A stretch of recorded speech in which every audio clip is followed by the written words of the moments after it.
Sonidos y ecos de auténtico realismo mágico. Era evidentemente Gabriel García Márquez, personaje para la historia, creador en 1967 del mítico y legendario Manifiesto de ese mundo diferente, de ese mundo donde realidad, ficción y magia se mezclan. 100 años de soledad.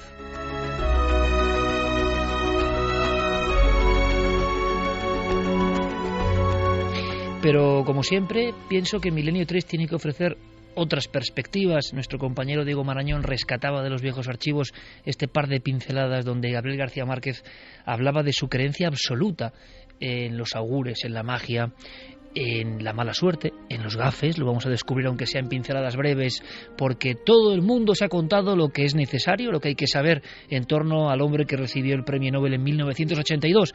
Pero ¿y la conexión, me pregunto yo, de García Márquez con el misterio? La conexión existe cuando uno todavía viaja por Sudamérica y sobre todo por ciertas aldeas que aún mantienen la esencia viva de esa conexión con lo extraordinario. Se da cuenta de que tanto García Márquez como Cortázar, como un poco después Vargas Llosa, todos ellos traían un material nuevo que asombró al mundo, a un mundo racional, al mundo de la vieja Europa o del ordenado sistema de Estados Unidos. ¿Por qué sorprendía? Porque aquello era muy mágico, aquello era increíble, y cuando uno viaje de nuevo por el Perú, por Bolivia, por Argentina, por algunos sitios, se da cuenta de que esa realidad existe, de que esa realidad es creída, de que esa realidad se mantiene como en una cápsula, cada vez menos, evidentemente cada vez menos. Tenemos muchos amigos en el Cono Sur y saben de lo que estoy hablando ahora mismo, y algunas personas nos pueden gustar más o menos, han sido más leídas o menos, pero traían en la mochila, en cierto momento de la historia, ese salto que originó muchas cosas, ese realismo mágico, esa posibilidad fantástica. Y evidentemente García Márquez no lo hacía como una mascarada, lo hacía porque creyó toda la vida en ello. Y alguna píldora más que Milenio os trae sobre García Márquez, diferente, pues para que podáis completar la ficha de esta figura, repito, universal. Le preguntaban en la revista Cíclope, la mítica revista Cíclope, en 1969. En España, en los kioscos, fue una revolución. Estábamos a punto de llegar a la luna. El asunto de los ovnis era tema candente. Y García Márquez, qué tiempos, hablaba sin tapujos sobre los ovnis. ¿Y qué diría? Bueno, pues dijo exactamente esto. Al preguntarle su opinión sobre un tema tan controvertido y tan actual, dijo: mi opinión sobre los ovnis es de sentido común. Creo que son naves procedentes de otros planetas, pero cuyo destino no es la Tierra. Repetía el equipo de Cíclope, insistía: cree en la posibilidad, Gabriel García Márquez, de la existencia de vida en otros planetas, y él respondía firmemente: es conmovedora la soberbia de quienes afirman que nuestro planeta es el único habitado. Creo más bien que somos algo así como una aldea perdida en la provincia menos interesante del universo, y que los discos luminosos que vemos pasar en la noche de los siglos nos miran a nosotros como nosotros miramos a las gallinas. ¿De dónde cree que proceden o quién los dirige? Respuesta de Gabriel García Márquez: los ovnis deben estar tripulados por seres cuyo ciclo biológico es desmesuradamente más amplio y fructífero que el nuestro. No se ocupan de nosotros porque acabaron de estudiarnos hace miles de años, cuando se hicieron las últimas exploraciones del universo. Y no solo saben de nosotros mucho más que nosotros mismos, sino que conocen inclusive nuestro destino. En realidad, la Tierra debe ser para ellos una isla de emergencia en los azares de la navegación espacial. Yo no sé si es verdad o no, pero qué bello y qué bien dicho.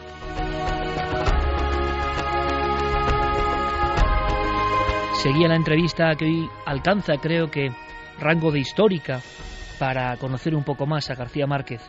¿Cree que se informa debidamente al gran público sobre este tema? Respuesta: no creo que haya una conspiración de las grandes potencias para ocultarnos la verdad de los ovnis. Eso sería atribuirles a los dueños del mundo más inteligencia de la que tienen. ¿Y a qué atribuye esta persistencia de algunos científicos en negar no ya la posibilidad de que existan naves extraterrestres, sino también el fenómeno en sí? Pregunta muy actual, por cierto. ¿Será actual la respuesta? Decía Gabo: Lo que pasa es que la humanidad no supo merecer la sabiduría de los alquimistas, que consideraban al laboratorio como una simple cocina de la clarividencia, y ahora estamos a merced de una ciencia reaccionaria, cuyo dogmatismo ramplón no admite las evidencias mientras no las tenga dentro de un frasco. Son científicos regresivos que niegan la existencia de los marcianos, porque no los pueden ver, sin preguntarse siquiera si los marcianos no serán los microbios ya que nos hacen la guerra desde dentro del cuerpo. Y concluye el Premio Nobel de Literatura 1982, el autor de 100 años de soledad, la persona que todo el mundo ahora ha recordado. Esto quizá no se haya recordado tanto. Concluye diciendo: seguiremos viendo con la boca abierta esos discos luminosos que ya eran familiares en las noches de la Biblia, y seguiremos negando su existencia, aunque sus tripulantes se sienten a almorzar con nosotros, como ocurrió tantas veces en el pasado, porque somos los habitantes del planeta más provinciano, reaccionario y atrasado de todo el universo.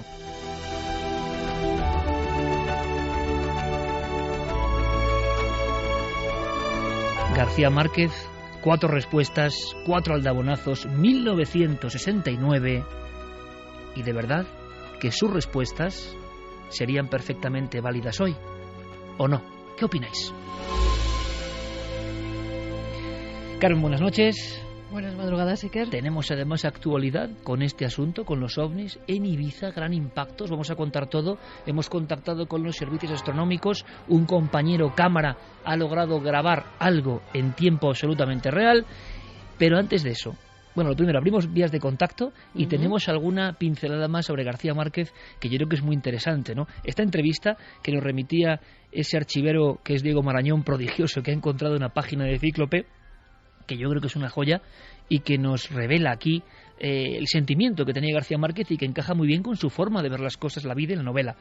Pero hay más cosas sobre sus temores, su concepto del hogafe y su conexión con la magia desde niño, que vamos a recordar. Vías abiertas. Vamos a abrir esas vías de contacto a través del correo electrónico milenio3@cadenaser.com y como siempre las redes sociales nos tienen que buscar tanto en Twitter como en Facebook como en Google Plus a través de Nave del Misterio.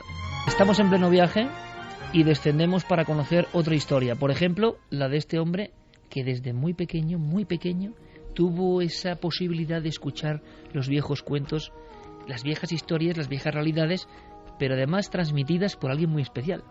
Por una de sus abuelas, se llamaba Tranquilina Iguarán, y era una persona que tenía ciertos problemas de visión, era casi ciega, y a ella le llegaban las historias de esa pequeña localidad de Aracataca, en Colombia, pues a través de lo que iban contando sus mayores. Y esto se lo transmitió a García Márquez. Le contaba historias de aparecidos, de fantasmas, de espíritus, de leyendas que corrían por la ciudad.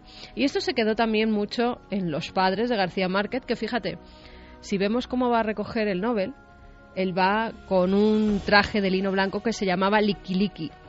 No fue nunca vestido de negro porque ya desde la infancia sabía que si se vestía de negro, la muerte podía acechar a uno de sus familiares. Wow, ahora que lo pienso, menos mal que me he cambiado de traje en Cuarto Milenio. De hecho, 3 o 4 temporadas de negro.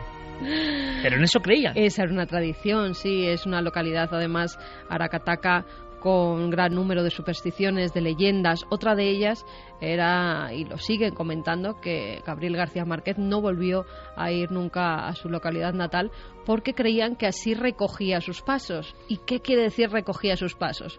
Pues allí hay una tradición que dice que si tú vas a tu lugar de nacimiento, donde vas a visitar la casa donde naciste, donde creciste, el colegio, tus antiguos amigos, estás en cierta forma atrayendo a la muerte. Estás recordando todo eso para irte a otro lugar. Y eso quedó en la mente de García Márquez, y por eso dicen que a pesar de que pues decían los que había a su alrededor que eran tonterías, que eran supersticiones, él parecía que se tomaba muy en serio estas tradiciones que había mamado desde niño. Y es que yo pienso que algunas de las obras, es lo de siempre, no nacen por un gusto estilístico, por una cuestión estética, por una cuestión de modas. O se llevan dentro o no se llevan. Y por eso el impacto en el mundo en los 60, cuando un grupo de escritores sudamericanos traen un concepto nuevo de lo mágico. y uno lo entiende perfectamente. Si se ha criado en ciertos lugares, lo entiende perfectamente. Tenía mucho miedo y mucho temor García Márquez al asunto de los gafes, Javier. Sí, de hecho, en una entrevista que consiguieron de forma además tremenda los compañeros del Semanal, porque fueron a Sevilla a buscarlo específicamente, a hacerle una entrevista, y comentaba el periodista que la suerte ocurre, pero hay que salir a buscarla, ¿no? Y él salió a buscar a García Márquez como fuera, tenía que conseguir la entrevista y consiguió localizarlo de madrugada. Márquez le da una entrevista, le dice que vaya la mañana siguiente al hotel y que hablará con él tranquilamente. Allí le da algunos titulares tremendos, como que siempre para él sería una carga enorme 100 años de soledad, porque para él supuso un cambio de vida tremendo, supuso que mucha gente empezara a conocerlo, que no le dejaran tranquilo en muchos sitios y se sintiera agobiado. O sea que su gran éxito se convirtió también, como ocurre en otros artistas, en una losa. Efectivamente. Y no solo eso, sino que ya al final de la entrevista Márquez saca a relucir un término en el que él cree fervientemente, y es la pava, lo que en Venezuela llaman la pava. Y él dice que es el efecto maléfico que desprenden algunas personas o los objetos rebuscados. Esta creencia habla de seres que atraen la mala suerte, vamos, los gafes de siempre. Pero para que nos hagamos una idea del nivel de superstición de García Márquez, hay que leer el listado que él enumera al periodista de cosas que él cree que tienen la pava. Y él dice: para mí tienen la pava los caracoles detrás de la puerta, los acuarios dentro de las casas, los pavos reales, el frac, por eso rechacé ponérmelo en la recepción del Nobel, los mantones de Manila, y esas estudiantinas españolas que entran en los bares cantando. Le pregunta al periodista ¿cómo se llaman? Y el periodista le responde: los tunos. Entonces García Márquez le dice: en efecto, los tunos, pocas cosas hay tan pavorosas como esa. Desde luego que es sorprendente que García Márquez, claro, uno se puede preguntar, Santiago, ¿está hablando en clave de novela? Estas personas ya no diferencian realidad y ficción, bendita locura, ¿no? Vagan en un estado que no es ni la cordura ni la locura, sino el intermedio de ambos, y cuentan cosas de verdad. Yo creo que sí, porque él llevó a rajatabla la historia de ciertas coordenadas absolutamente gráficas en el aspecto de no mirar horóscopos, hacer mucho caso de los augurios y de las señales. Son personas que hacían mucho caso de esas señales que hoy se han olvidado prácticamente. Claro, yo es que siempre he creído respecto a García Márquez que esa etiqueta de realismo mágico es un poco superflua. Lo de Márquez es realismo a secas.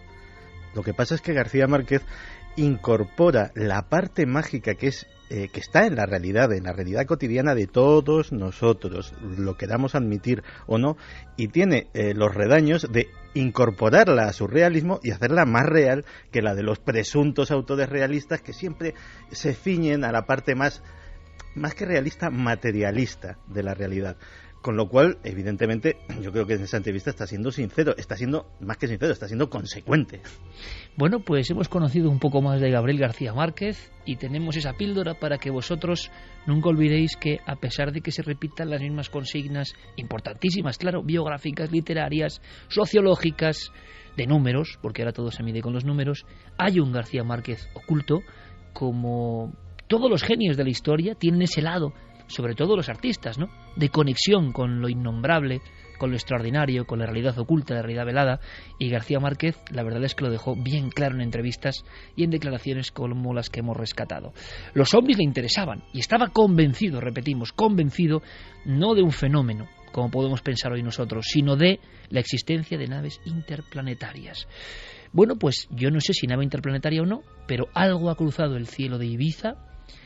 Es un caso recientísimo, hay grabaciones, hay observación desde seguimiento astronómico, se habla incluso de la posibilidad de un misil, cosa que da más miedo que un ovni. Vamos a contarlo todo, Geray, compañero, porque será bueno tener más datos. ¿Escuchamos este cámara? Nos paramos en un cruce, monté trípode, monté cámara y me puse a grabar toda la secuencia de caída del aparato cayendo del cielo. Será... Bueno, pues una especie de aparato bastante grueso, no, por eso se diferenciaba de un avión, era como muy grueso, era muy ancho, la estela que dejaba era muy ancha, le movía el efecto cuando los aparatos rompen el sonido, entonces tenía este aura de cortar el sonido, cortar el aire, tenía una especie de envoltorio por arriba, ¿no? Y parecía, la verdad que parecía que venía desde el spa. Lo que está claro es que a él le parece algo que no es natural. Y cuidado, que vienen dos testimonios que os van a sorprender de especialistas de la astronomía. Un tipo de cohete que en su fase final se queda en órbita y no cae a la Tierra hasta que no pasa una serie de semanas o incluso hasta de meses. O bien puede ser también un cohete pero terrestre, es decir, que haya sido un lanzamiento de un cohete pues o de tipo militar o bien una fase final, por ejemplo, de una Soyuz, por decir un ejemplo.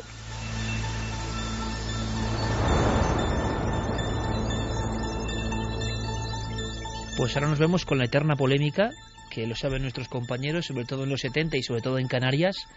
Hubo esa dicotomía permanente, casos muy espectaculares vistos desde todo el archipiélago y la gran duda, como el del 5 de marzo del 79, u otros de si eso era un artefacto desconocido o era un misil. Claro, un misil descontrolado sobre la isla de Ibiza, o que se ve desde Ibiza, suena sorprendente, y muchas veces incluso las propias autoridades dan la impresión de que les interesa que se hable más de ovnis que de misiles.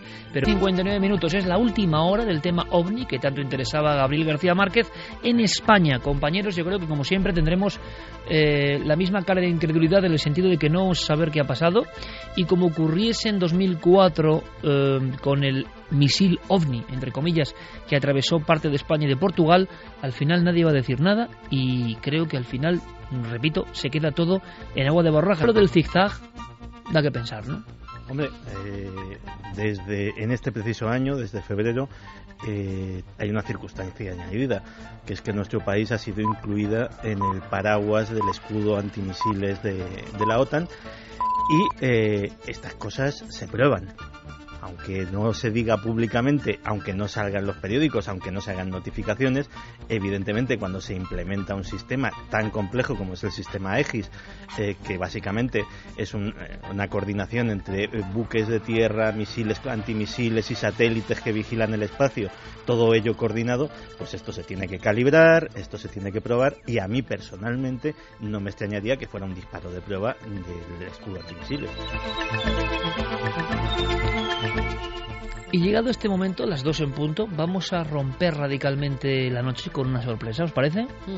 Porque estamos metidos en esta órbita cósmica, nuestra obligación es la información, y ha habido 2 noticias de impacto, una la muerte de Gabriel García Márquez, evidentemente, y otra este suceso, uno más, uno de los muchos, pero que nosotros creemos, nos debemos a vuestra buena información, que tenemos que dar con todos los datos, hablando con los protagonistas, pero, y sin previo aviso prácticamente, vamos a marcharnos a unas palabras, a una terminología que a mí me gusta mucho, la dramatización. Y sí, porque aquí todo es historia. Hay muy poco de ficción en esta recreación o en esta dramatización, y por eso quizá puede impresionar más. Verano de 1992, en una aldea de La Coruña, ocurrió esto.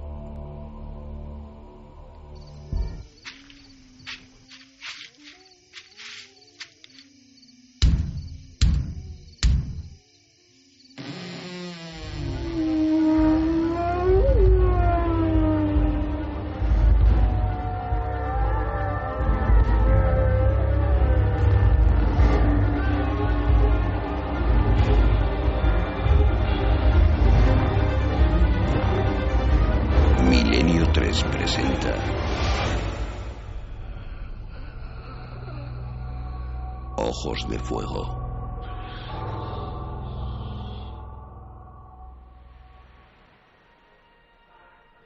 Verano de 1992. A las afueras de Ferrol. Venga, Daniel, no seas terco. En 5 minutos te quiero ver en la ducha. Tienes arena hasta en las orejas. Y deja en paz a tu hermana. Ay, Carlos, haz el favor de poner orden. No volvemos a la playa, ¿eh? Pero si yo no estoy haciendo nada. Es este pesado. ¡Quita! Venga, ya está bien. Lucía, saca la bolsa y las palas a la terraza. ¿Y tu enano? ¿Haz caso a tu madre o me enfado? El pequeño Daniel fijó su mirada en los ojos de su padre durante unos segundos. Inmediatamente esbozó una sonrisa pícara y echó a correr por el pasillo. Lucía, vete detrás de tu hermano y asegúrate de que se mete en la ducha, ¿vale? Vale, mamá. Estoy agotada. Yo no sé de dónde sacan tanta energía estos dos. Sobre todo Lucía. Con lo mal que duerme últimamente, debería estar a medio gas. Y no hay quien les siga el ritmo. Bueno, mujer, si no corren ahora, ¿ya me dirás tú? Al que he visto mucho mejor es a José. Cuando me dijiste que había mejorado de sus nervios, no pensé que... Bueno, algo más que nervios debía tener. ¿Cómo? No te he oído. Que sí, que digo que está mucho mejor. No parece el mismo. José no solo era un compañero de trabajo de Carlos. La amistad forjada a lo largo de los años había hecho que fuese elegido por el matrimonio como el padrino de la pequeña Lucía. Sin embargo, hacía varios meses que su comportamiento había cambiado de forma extraña y repentina. ¿Pero qué le pasó exactamente? Y qué sé yo, pues debió ser aquella novia que tuvo un tiempo. Me contó no sé qué cosas de magia negra, amarres, pero ni sé más ni quiero saberlo. Ya sabes que no me gustan estas cosas. Bueno, yo solo digo que ahora parece estar mucho mejor. Con ayuda se sale de todo, mujer. ¿Ha ido al psicólogo o qué? José no es un hombre de psicólogos. ¿Pero entonces? ¡Mamá! ¡Daniel no se quiere duchar! Carlos se sintió aliviado ante la repentina interrupción de la pequeña. Mientras su esposa se encaminaba hacia el cuarto de baño, se sentó durante varios minutos en el sillón de la sala, pensativo, con la mirada perdida, como si una pesada bruma inundase su mente. Venga, y ahora a dormir. Lucía, tómate esta infusión y a ver si por fin duermes una noche del tirón. Y tú, como le quites el peluche a tu hermana, te enteras. Dani no me lo quita, mamá. Soy yo la que se lo tira cuando me despierta. ¿Quién te despierta, cariño? Kobe se vuelve distinto. ¿Qué tonterías dices? ¿Cómo te va a despertar Kobe? Sí que me despierta. Se le encienden los ojos y se enfada. Hace... ¡Oh! ¡Ay, Lucía! Estoy muy cansada para esto, cariño. Venga, aparta la colcha si tienes calor y a dormir. Venga, dadme un beso los dos y hasta mañana. Buenas noches.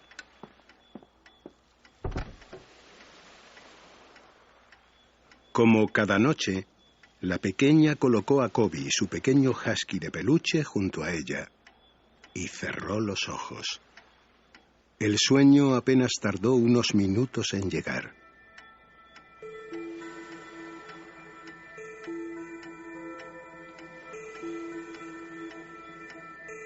La oscuridad era total en la habitación de los pequeños, hasta que, de repente, 2 puntos de luz comenzaron a aumentar de intensidad en la cama de Lucía.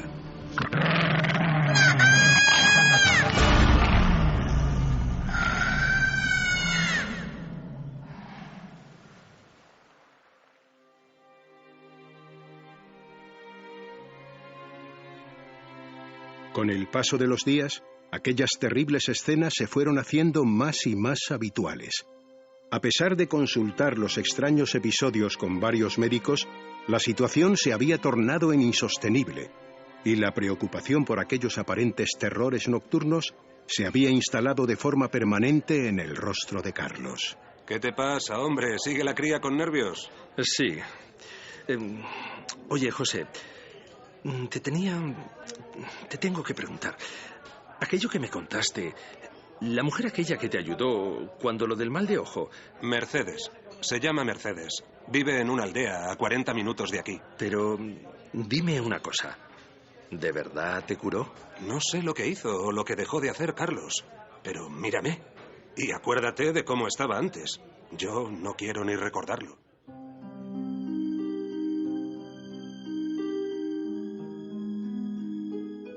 Las opciones no dejaban margen para demasiados titubeos. Tras meditarlo un par de días, el joven matrimonio convino en acercar a la pequeña a aquel punto remoto de Galicia. El sol del final del verano contrastaba con la humedad permanente de aquella tierra, del mismo modo que las comodidades de los años finales del siglo XX pugnaban con las creencias ancestrales, firmemente arraigadas en la vida de sus habitantes. Hola, buenas tardes. Venimos buscando a Mercedes. Sí, José ya me avisó de que vendrían ustedes. ¿Esta es la niña? Sí, se llama Lucía. Bonito nombre. En Acervela se la venera. ¿Y qué te pasa a ti, corazón? La mujer examinó a la pequeña durante varios minutos. Mientras colocaba sus manos sobre ella sin apenas tocarla, la niña respondía con total tranquilidad y naturalidad a las preguntas que Mercedes le formulaba. No veo que le ocurra nada extraño. Para mí, lo que tiene la cría es solo inquietud.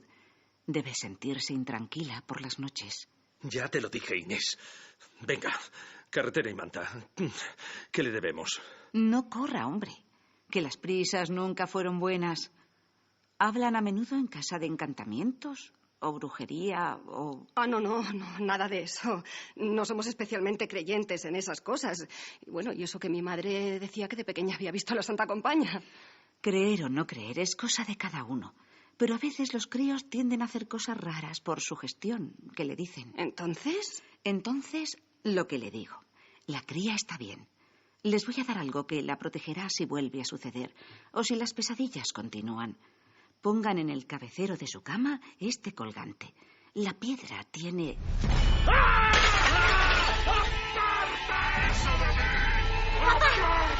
qué te pasa! ¡Carlos, qué te pasa, por Dios! ¡Carlos, qué te está pasando! ¡Papá! ¡Carlos, por favor, vuelve en ti! Mercedes tuvo que echarse a un lado para evitar que Carlos se le echase encima.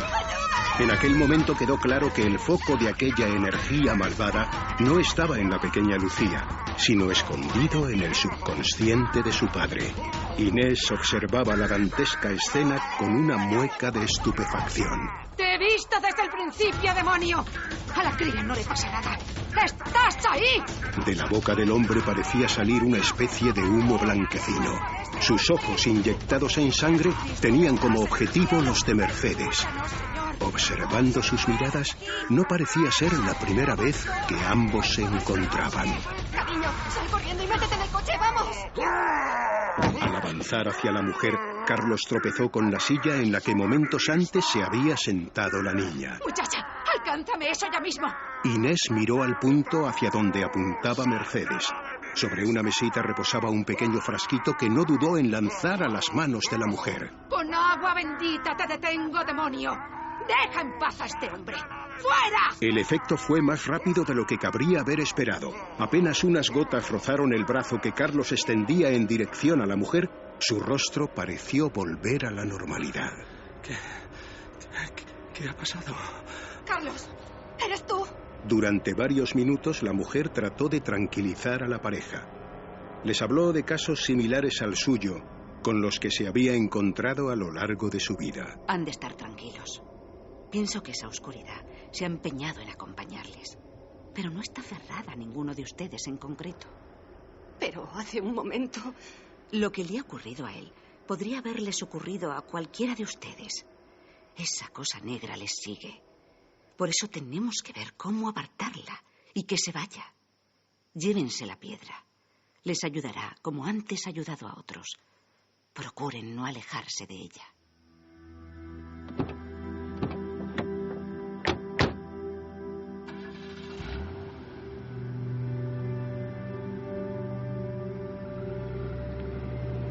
La noche les sorprendió casi sin darse cuenta.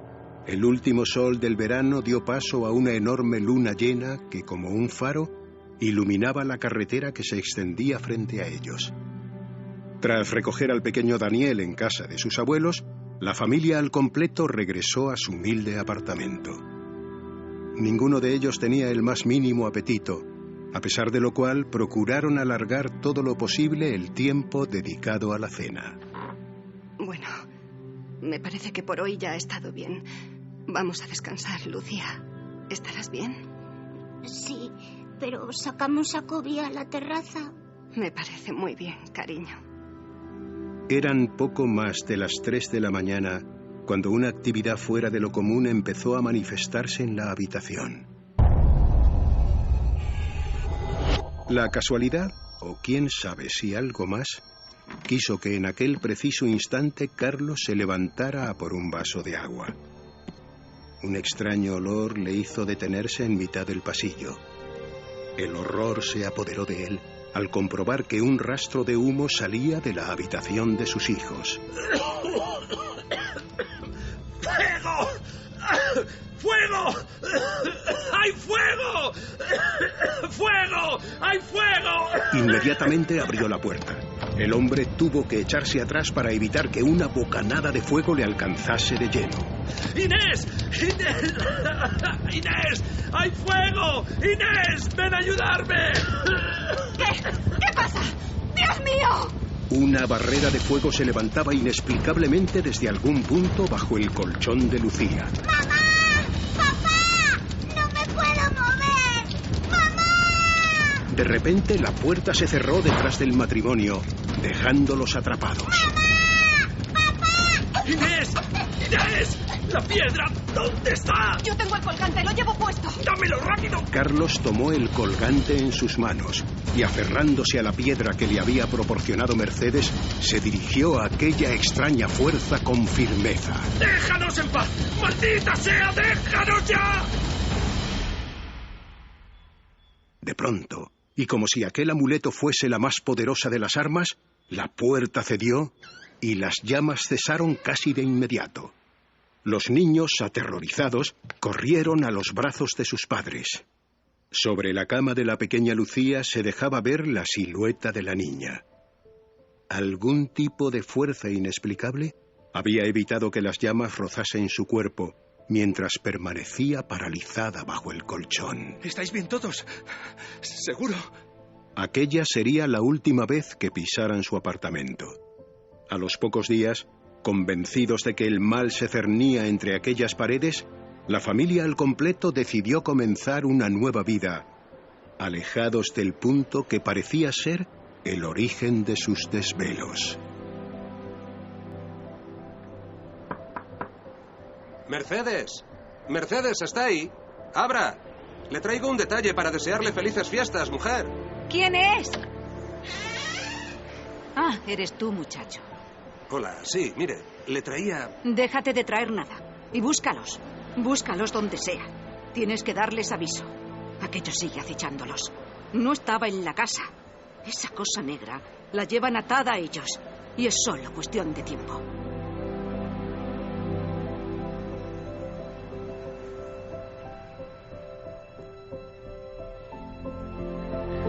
Así acababa esta historia, una historia de magia negra, una historia que al parecer, por lo que hemos podido investigar, tenía que ver con personas relacionadas con la familia, supuestos trabajos, amarres y un increciendo de fenómenos que al final acabaron pues centrados en los más inocentes o en las personas más puras, se podría decir, de esa familia. Asegura el protagonista de esta historia, siempre según su testimonio, que observa una efigie, una figura, algo muy delgado, casi flamígero, algo que no está conformado del todo y que él interpreta como una sombra de un muerto, una sombra de un demonio, una sombra de algo que está casi riéndose de su propia familia.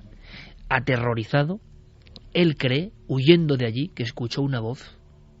Por supuesto podemos hablar de sugestión. Imaginaos a un padre que ha pasado por todo esto, sea cual sea la naturaleza real del fenómeno. Ese hombre corriendo delante de la parroquia, quizá ese cruceiro, ese camino, esa maleza, esa oscuridad, corre de nuevo hacia el vehículo porque él ha visto esa figura que parecía humana en un principio y que también parecía guardarle. Cuando él vuelve a montar en el coche, sale huyendo de allí, él cree escuchar una frase, y lo dijo. Esa frase que retumba en su cabeza, con aquella figura evanescente al fondo, parece que le gritó: nos volveremos a ver. Como digo, nuestro compañero Diego se ha ceñido a las declaraciones de esta familia, un auténtico caso Amityville español. Parece que se mudaron varias veces de domicilio, que a partir de 1993, por cualquier cuestión, quién sabe si la piedra negra, esa es la magia de la radio, ¿verdad? Que las imágenes, la figura, la iglesia, las llamas, la cama, los niños, las voces, los ojos, eso lo ponéis vosotros ahora mismo a las 2:20 de la madrugada. 2:22, me decía ayer ahí que ha tenido que salir.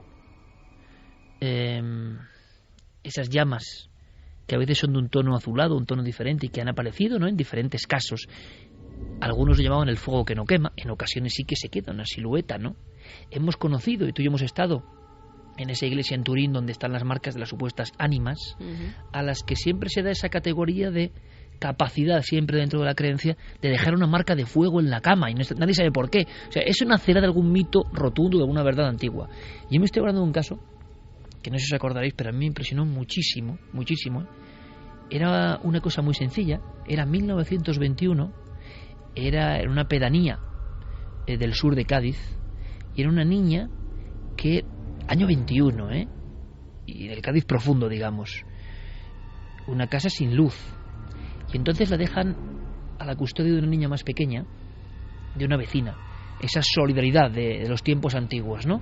Y esta niña, como de unos 12 años, tiene que quedarse con la niña pequeñita de apenas unos meses. Entonces la niña empieza a llorar, cree que le pasa algo, que le ocurre algo, y entonces a mí esto se me quedó grabado y no sé bien por qué.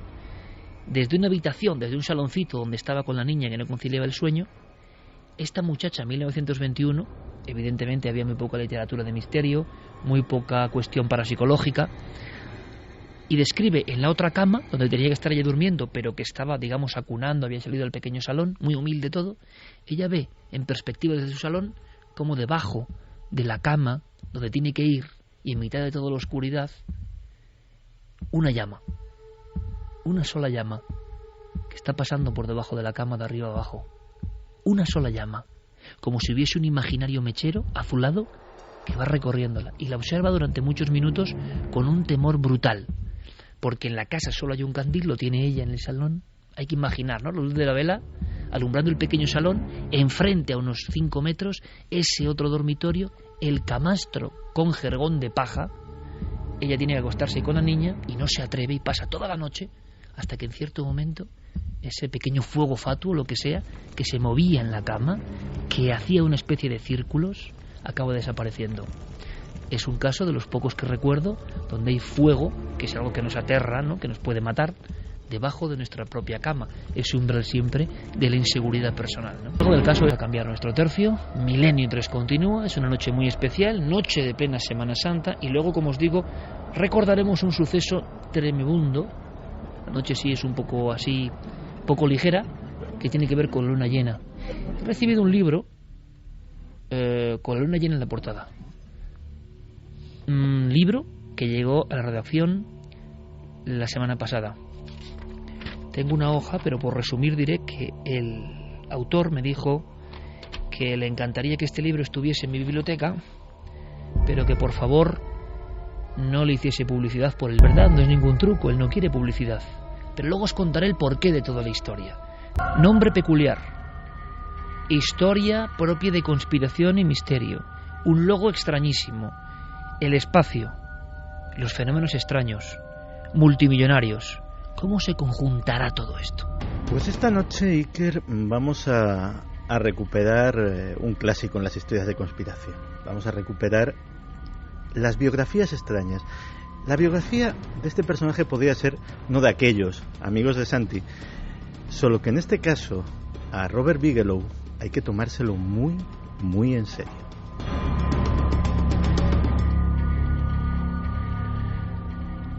En 1945, en Las Vegas, nació un chaval que se llamaba Robert Bigelow. Él creció viendo cómo aquella ciudad que no era nada se convertía poco a poco en lo que hoy en día conocemos como la meca del juego, del turismo, de la diversión. Era un chaval muy listo y vio cómo, por ejemplo, mientras se iban construyendo cantidad de casinos lujosos, de hoteles gigantescos, etcétera, etcétera, había muchos trabajadores eventuales, buscavidas, viajeros sin demasiados recursos, que también necesitaban dónde alojarse. Y dijo, ¿por qué no me dedico a construir moteles baratos? Pues bien, con esa idea sencilla, con unos pocos dólares, un crédito y muchísima capacidad de emprender, Robert Bigelow construyó la mayor cadena de alojamientos baratos de los Estados Unidos. Se hizo con miles de millones de dólares. Tiene miles de propiedades inmobiliarias en todo el país. Es un hombre extremadamente rico. Un hombre que un día, un suceso inesperado, le cambió la vida.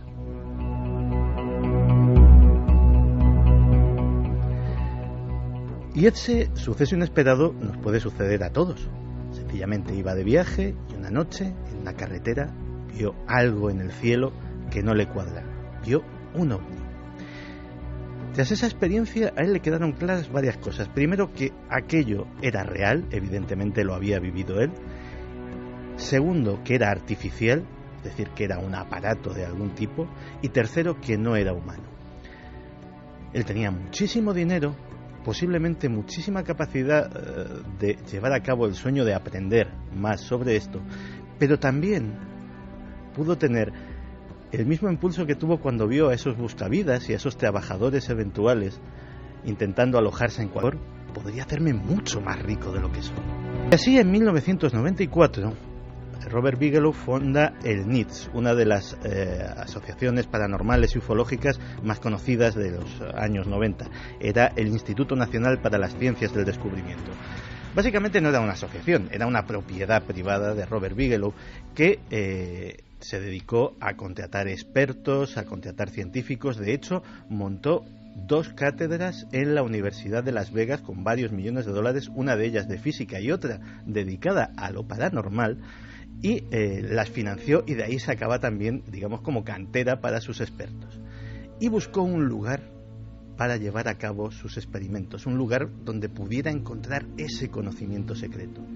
Miró en muchos sitios de los Estados Unidos, miró en el célebre Triángulo de Bridgewater, del que ya hemos hablado aquí, donde también hay muchísima fenomenología paranormal. Unos eran propiedad del gobierno, otros eran parques nacionales, pero había uno que era propiedad privada, uno que podía comprar y que cumplía todas sus expectativas: el rancho Skinwalker. El rancho Skinwalker es una propiedad bastante grande en el estado de Utah, en Estados Unidos, que ya desde la época anterior al hombre blanco, cuando los indígenas eran los únicos que vivían en aquellas praderas, ya tenía fama de lugar maldito.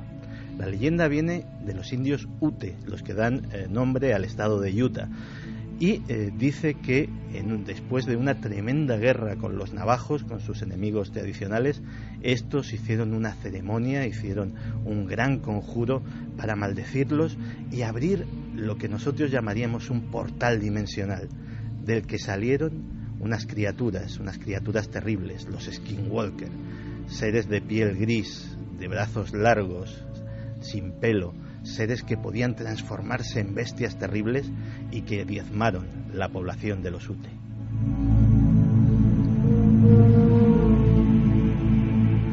Y lo cierto es que los Ute abandonaron aquellas tierras y la zona quedó marcada como maldita. Ello no impidió que poco antes de que la propiedad fuera comprada por Bigelow, una pareja, Tom Gorman y su esposa, pues decidieran comprar el rancho para explotarlo como una explotación, como una granja cualquiera. Ya les habían avisado de que el sitio era raro, de que la gente no duraba mucho allí. Ya sabes, la típica historia de Amityville y de tantos otros sitios que la gente pues no sabe realmente dónde se está metiendo. Una de las primeras cosas que les llamó la atención a aquella pareja, a los Gorman, fue que cuando fueron viendo lo que había en la casa, que apenas había unos pocos muebles, era una propiedad, una granja típica estadounidense, pero había armarios empotrados. Entraba en la casa, no pudiera penetrar en esos armarios, y los que llegasen pues pudieran estar al menos en ese reducido rincón. Ni que decir tiene que los Gorman no duraron mucho. Sufrieron toda clase de actividad poltergeist, objetos que se movían, ruidos subterráneos dentro de la propiedad, y viese que había de cierto en lo de la puerta dimensional. Así que todos con las lunas tintadas, todos lujosos, todos de gran tamaño, nadie sabía lo que transportaban, nadie sabía lo que sacaban. Lo que sí sabían los lugareños es que en el lugar seguían pasando cosas, porque las luces seguían viéndose, los triángulos voladores seguían apareciendo. Es decir, desde fuera se podía seguir percibiendo esa actividad extraña, esa actividad ovni que también había sido presente en el lugar durante muchísimo tiempo. Y un buen día, 8 años después, Robert Bigelow desmonta el NITS. Nadie sabe qué ha pasado con los resultados de esas investigaciones, todo es secreto, todo es oculto, Nadie de los que participaron ha dicho absolutamente nada. De hecho, el jefe de aquella expedición era otro conocido de los amigos de la conspiración, era el coronel John B. Alexander, la cabeza visible de todos los proyectos relacionados con lo paranormal del Pentágono, desde la visión remota hasta el famoso primer batallón de la Tierra que inspiró la película Los hombres que miraban fijamente a las cargas. Empieza la parte más extraña de la historia. Parecía que así, exactamente igual que el Génesis 1 y Génesis 2, que es los que colocó él en el espacio, pues van a estar fabricados por la empresa de Bigelow. Lo curioso es que esto sucedió en 2004 y a día de hoy el rancho Skinwalker sigue exactamente igual. Siguen los mismos guardias armados, siguen las mismas cámaras de vigilancia, siguen absolutamente las mismas alambradas y las mismas cercas de espino.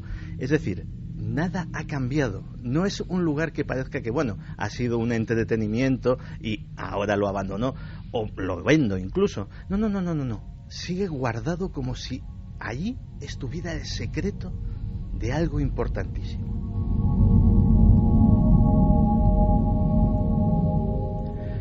¿Hay más? Pues sí, hay más. Resulta que en 2010, y esto es absolutamente inexplicable, y he tenido que confirmarlo, reconfirmarlo y recontrastarlo, porque yo no me lo creía, en 2010 una directiva de la Administración Federal de Transporte Aéreo dice lo siguiente, y traduzco del texto original.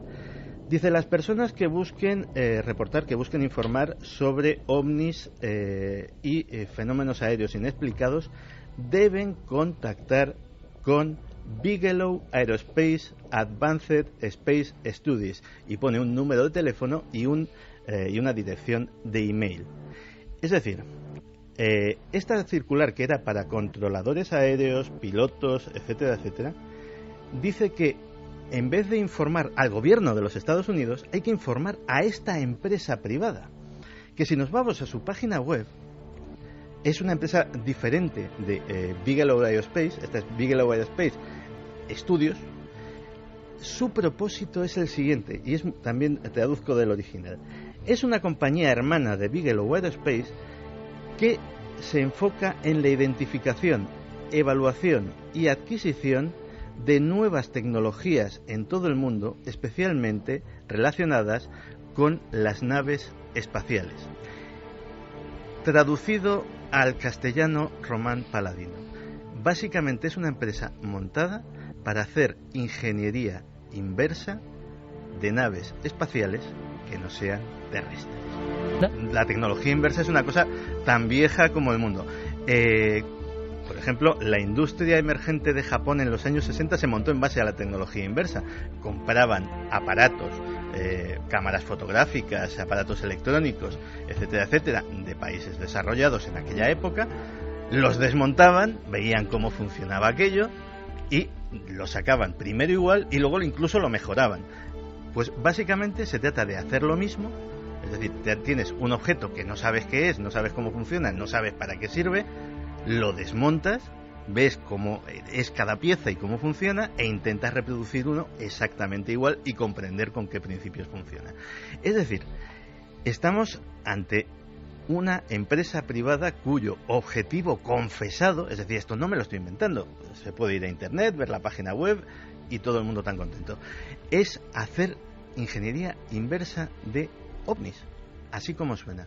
Pero es más, si algo le faltaba a esta historia es que Robert Bigelow recientemente, esto tiene muchas formas de decirse, pero hay una forma muy llana, se ha comprado la mayor organización ufológica que existía a nivel mundial, el MUFON, el Mutual UFO Network.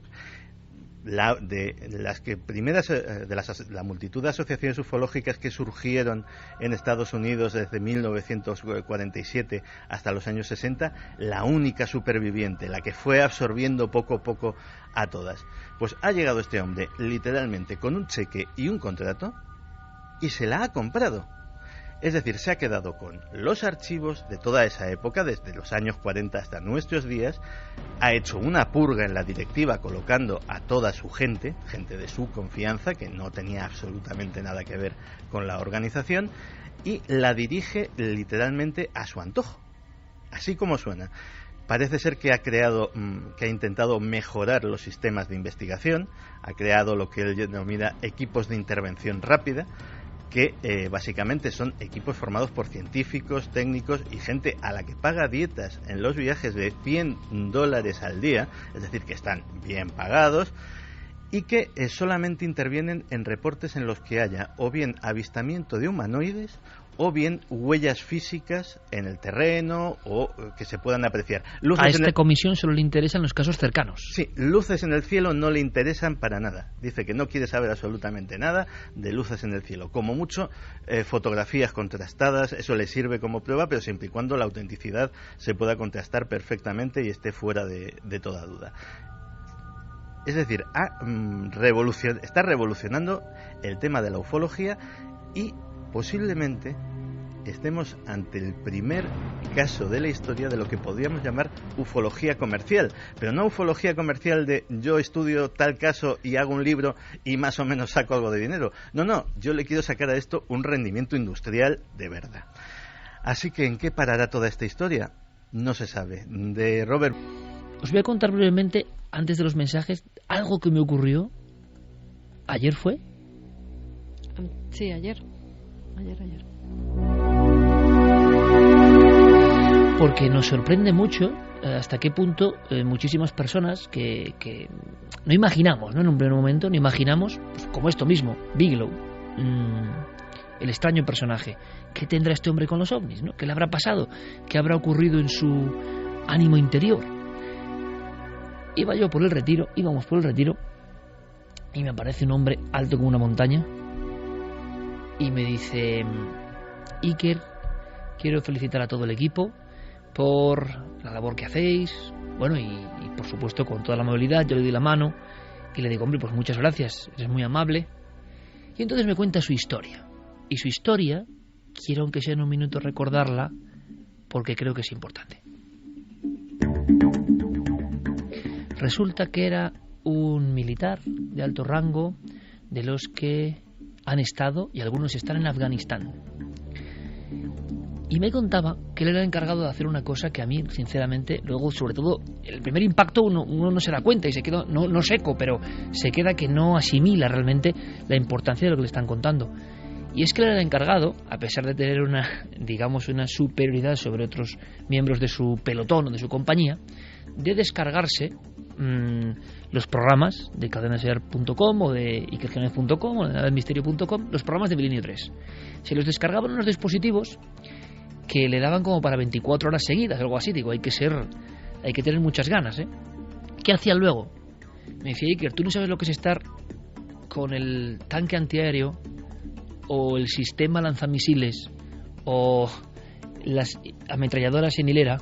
Bueno, pues por las labores, ¿no?, que han hecho durante años, con los cascos, escuchando el programa. Y me daba las gracias, no a mí, sino a todo el equipo, amplísimo equipo que hace este programa, por las horas y horas, no solo de misterios, de asombro, de historia, incluso historias que tenían que ver con las tierras donde estaban en ocasiones, sino por luego los debates, las discusiones, los comentarios, las conversaciones donde igual había un desánimo, estaba todo yermo, y la escucha de Milenio les daba para esa tertulia que ahora recordaba con tanto orgullo, ¿no?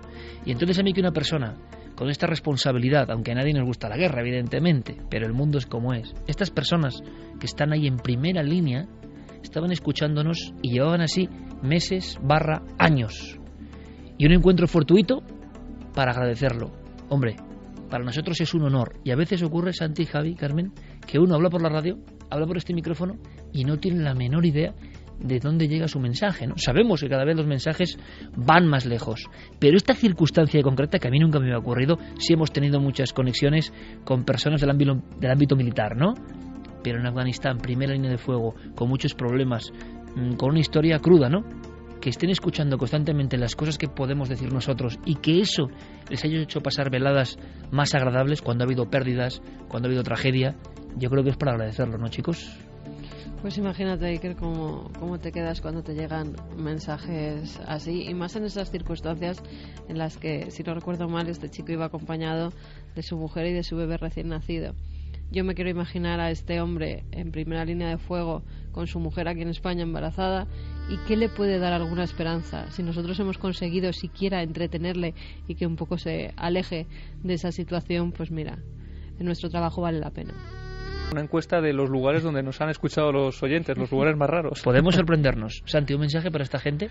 Pues un mensaje de apoyo, de cariño, y de que, a pesar de que se diga muy poco en los medios de comunicación, que te den cuenta que ha habido, y esperemos que ya dentro de poco ya no haya, gente nuestra que está metida en una guerra, que los insurgentes no les tiran precisamente caramelos, y que es muy duro estar en una línea de fuego, es muy duro disparar, es muy duro que te disparen, y son de los nuestros, así que un abrazo a todos.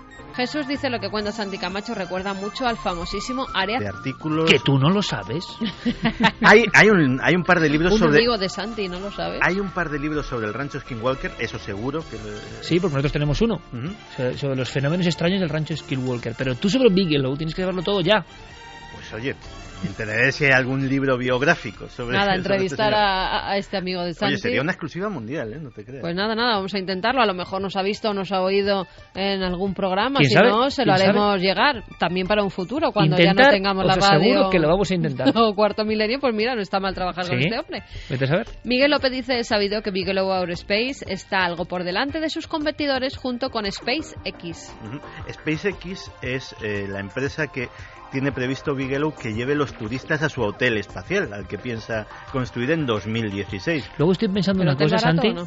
Pues la estancia son $26 millones, para ser exactos. Entonces se ha cambiado, Santi ¿no? puede. De los moteles. Santi puede. Sí, ha pasado de lo más barato a lo más caro. Pero fijaos, la batalla civil espacial, ¿no? Las creaciones para conquistar ese espacio sin nombre.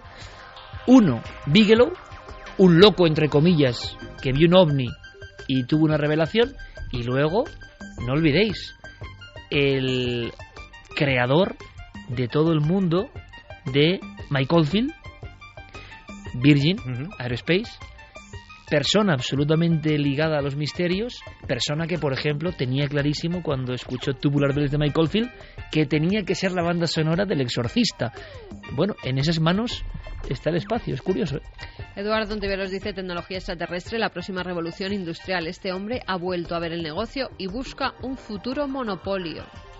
Bigelow es un visionario, eso está claro. Quien le enseñó ya tiene una de sus casas en órbita, nos lo decía Chanley. Alejandro de la Peña: algunas pinturas de los indios Ute en Utah son verdaderamente inquietantes. ¿Skinwalkers?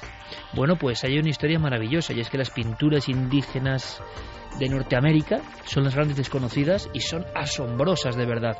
Vamos a hablar luego de varias cosas. Ese libro, que me decía el autor que por favor no hablásemos de él, y os voy a contar por qué vamos a hablar de él, y veremos una Semana Santa muy diferente, muy distinta, ¿verdad, Javier? Sí. ¿Me das una imagen, un toquecito nada más, una imagen? Pues la más reciente, algo que acaba de guardarse hace escasos minutos. Estamos acostumbrados a ver imágenes de vírgenes, imágenes religiosas de todo tipo, pero estoy convencido, Iker, de que la gente se va a quedar muy sorprendida cuando hablemos de que aún hoy en España se venera la imagen de un diablo. Bueno, es curioso, es la España ancestral, la España misteriosa, la España arcaica, dirán algunos, que vamos a visitar. Y hablaremos de precisamente esas tétradas, las 4 lunas de sangre. Se ha comentado mucho, pero no vamos a comentar lo que han comentado los demás. Vamos a ir hacia otro nivel de cosas que yo creo que os pueden interesar muchísimo.